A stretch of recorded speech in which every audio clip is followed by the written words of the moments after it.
Saudações fãs de futebol japonês, eu sou o Thiago Cruz do Rinomaru Podcast e estou aqui hoje para iniciar a nossa temporada 2022. No vídeo de hoje a gente vai conversar sobre a vitória do Japão, sobre 2-0 em cima da China, jogo válido pela 7ª rodada da fase final das eliminatórias asiáticas para a Copa 2022.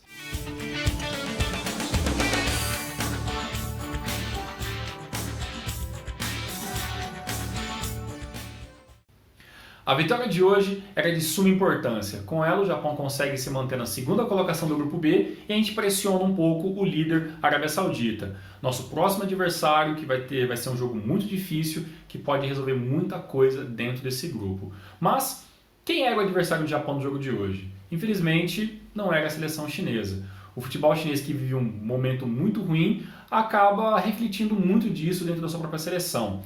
Com apenas uma vitória em 6 jogos, a seleção chinesa teria que vencer de qualquer maneira o Japão para conseguir se manter vivo na competição. E aí, troca de técnico, desfalque de jogadores importantes, nada acabou ajudando a China no jogo de hoje. Agora, para a China conseguir chegar até o Catar, vai ter que vencer os seus próximos 3 jogos e depender, que a seleção da Austrália perca os próximos 3 jogos, aí só assim a China tem ainda a mínima chance de chegar na repescagem. Mas, sinceramente, eu acho isso muito difícil.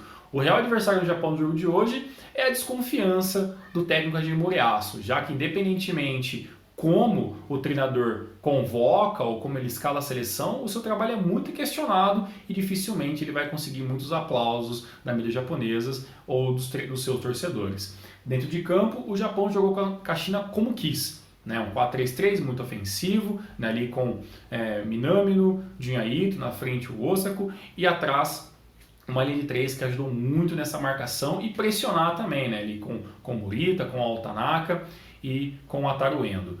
O Japão teve 63% de posse de bola, 16 chutes a gol, desses 16 foram 6 chutes corretos e um festival de finalizações que poderia ser um pouco melhor. Na minha opinião, é o grande problema dessa seleção nas mãos do Moriyasu.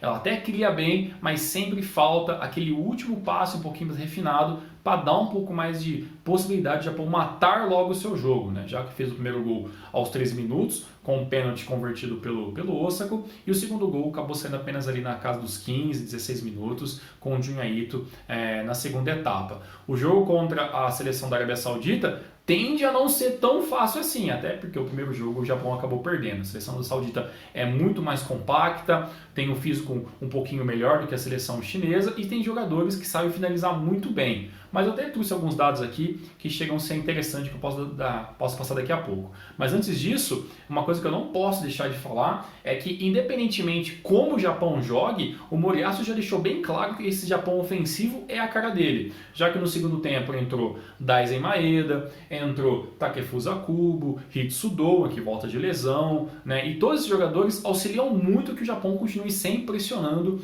o seu adversário o tempo todo. Então, se o Japão conseguir melhorar esse toque final, essa parte final da criação de jogada, o Japão tem sim boas chances de conseguir uma vitória na próxima semana.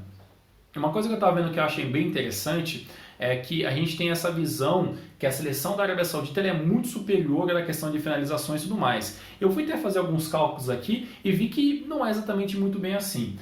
Se a gente comparar até essa última rodada, sem comparar essa rodada atual, já que eu estou gravando esse vídeo antes do jogo da seleção da Arábia Saudita, a seleção saudita teve, em média, 11 chutes a gol em todos os seus jogos e uma média de 3,6 finalizações corretas por jogo. Se a gente for comparar com as estatísticas da seleção japonesa, o Japão é até um pouco melhor. A gente chuta em média 12,8 vezes ao gol por jogo e as finalizações corretas é em torno de 4,3. Então a seleção japonesa tem ainda assim um ataque que bate de frente muito bem em questão de qualidade com a Arábia Saudita e a gente meio que acerta até um pouco mais o chute ao alvo. O que falta para o Japão é se defender um pouco melhor, evitar tomar gols bobos, evitar pênaltis que infelizmente às vezes acontecem dentro do futebol japonês e aproveitar a chance que tem para finalizar o jogo quanto antes. né? Lembrando que a gente tem ainda o desfalque da nossa zaga principal, né? O Tomiyasu e o Yoshida foram cortados por questão de lesão, mas pelo menos nesse jogo, né? O Shogo Taniguchi e o Ko Itakura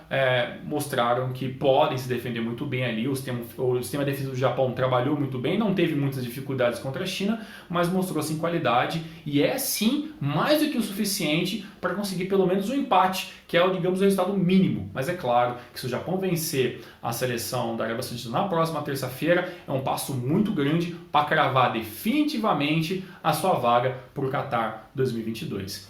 Lembrando que esse vídeo é apenas uma análise rápida do nosso podcast que a gente vai gravar na próxima semana, analisando com detalhes comigo, com o Elias e, claro, com as informações do jornalista Thiago Bontempo. Esperamos vocês lá e até uma próxima oportunidade. Um forte abraço e até!